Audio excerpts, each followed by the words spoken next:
Kebijakan Politik Orba.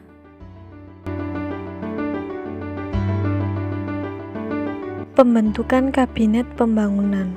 Kabinet pertama yang dibentuk pada masa peralihan kekuasaan Orla ke Orba adalah Kabinet Ampera. Tugas dari kabinet ini adalah menciptakan stabilitas politik dan ekonomi sebagai syarat untuk melakukan pembangunan nasional. Program Kabinet Ampera yang dikenal dengan nama Catur Karya Kabinet Ampera yaitu memperbaiki sandang dan pangan anak, menyelenggarakan pemilu dalam batas waktu yang ditetapkan pada tanggal 5 Juli 1968, melakukan politik luar negeri bebas untuk kepentingan nasional, melanjutkan perjuangan anti penjajahan dan kolonialisme dalam segala bentuk.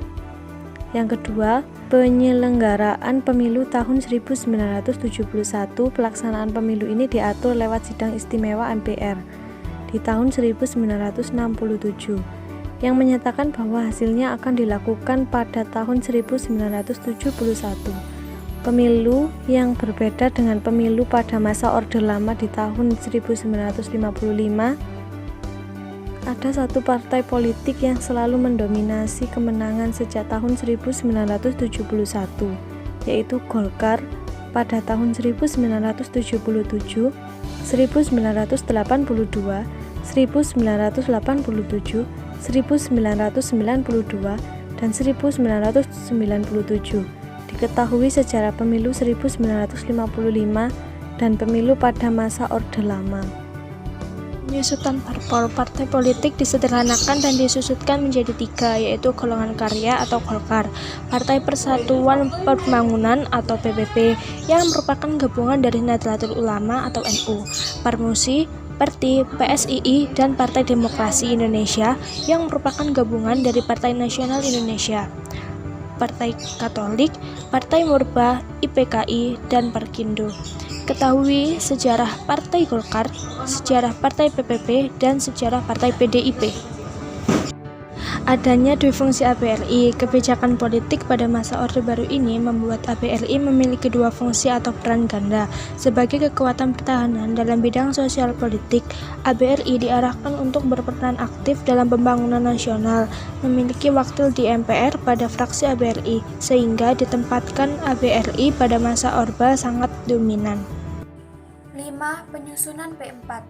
Kebijakan politik pada masa Orde Baru, penyusunan P4 atau Pedoman Penghayatan dan Pengamalan Pancasila yang juga dikenal dengan istilah Eka Prasetya Pancakarsa bertujuan untuk memahami pemahaman mengenai Pancasila bagi seluruh masyarakat. Tidak ada organisasi yang berasal untuk menggunakan ideologi selain Pancasila. Juga diberikan penataran P4 untuk pegawai negeri sipil. 6. Indonesia kembali masuk PBB. Indonesia tidak pernah keluar dari sejarah berdirinya PBB pada 7 Agustus 1965 ketika terjadi konfrontasi dengan Malaysia. Pada saat itu, Malaysia menjadi anggota tidak tetap Dewan Keamanan PBB sehingga pemerintah RI tidak setuju dan keluar dari pemerintah PBB. Keputusan ini berdampak besar sehingga Indonesia terkucil dari pergaulan dunia internasional dan mengalami kesulitan ekonomi serta kesulitan dalam berpolitik dunia. Situasi ini melahirkan salah satu kebijakan politik pada masa Orde Baru untuk luar negeri dengan kembali masuk ke PBB. Sesuai dengan hasil sidang DPR-GR pada tanggal 28 September 1966, Indonesia di PBB kembali aktif. Yang ketujuh yaitu memutuskan hubungan dengan RRC.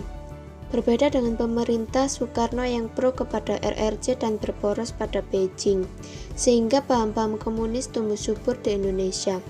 Kebijakan politik masa Orde Baru memutuskan hubungan dengan RRC. Kebijakan politik Indonesia tidak lagi berjalan dengan bebas dan aktif seperti sebelumnya. Maka pemerintah Orba mengambil tindakan untuk memutuskan hubungan diplomatik dengan RRC dan meniadakan segala hal yang berhubungan dengan Cina di Indonesia. Memperkuat kerjasama. Beberapa usaha kebijakan politik pada masa Orde Baru dalam lingkup regional dan internasional yang dilakukan oleh pemerintah RI untuk meningkatkan hubungan dengan negara-negara tetangga yaitu ikut serta dalam peranan ASEAN sebagai salah satu negara pendiri ASEAN selain Thailand, Malaysia, Singapura, dan Filipina. Mengirimkan kontingen Garuda dan misi perdamaian, ikut ambil bagian dalam KTT non-blok, berperan serta dalam organisasi konferensi Islam atau OKI, ikut serta dalam berbagai organisasi internasional seperti JGI, APEC, OPEC, dan lainnya. Bergabungnya Timor Timur. Ketika Indonesia merdeka, Timor Timur yang jaraknya sangat dekat dengan Indonesia masih menjadi jajahan bangsa Portugis.